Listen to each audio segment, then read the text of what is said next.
New York City prosecutors are sending subpoenas to Twitter looking for information on Occupy protesters that use Twitter to mobilize other protesters and set up the protests that took place on the Brooklyn Bridge. Now, of course, Occupy protesters are upset about this because these prosecutors are looking for the names, addresses, records of session times, the length of those session times, and also the types of devices the protesters used during the protests. I got news for the New York Police Department, who now apparently has just gotten so used to investigating people who aren't criminals that they just do it as a matter of fact. Like, protesters are not criminals. Protesters are Americans. It's in our First Amendment. Freedom of speech, freedom to assemble.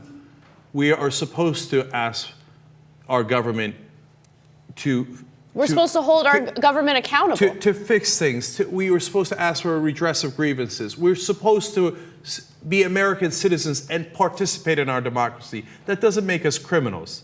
That makes us American citizens.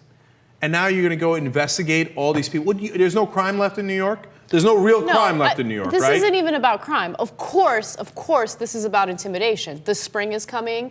The weather is going to be better. Occupy protesters have not let up, which I'm very, very proud of. And this is a way to scare them. If you're going to use social media, if you're going to find a way to mobilize more protesters, this is what's going to happen to you. We're going to spy on you. We're going to get your personal information. We're going to try to prosecute you. Okay, the criminals are in charge. That's the problem. JP Morgan, the top banks, we've done the story before, give tons of money, tens of thousands of dollars to the New York Police Department commissioners, cause for the cops, which he then uses for fancy banquets and gets free food and free travel and all these lovely things that the commissioner gets and as he lives the high life. So he says, yes, Mr. Banker, sir, how may I help you rob people blind?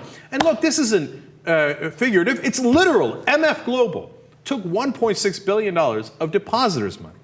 It wasn't that they were risking their own money. This is outright theft. They took depositor money and they put it in their pocket and they gambled with it, and then they lost it. They can't find $1.6 billion. Well, that's thievery. That is, you are criminal.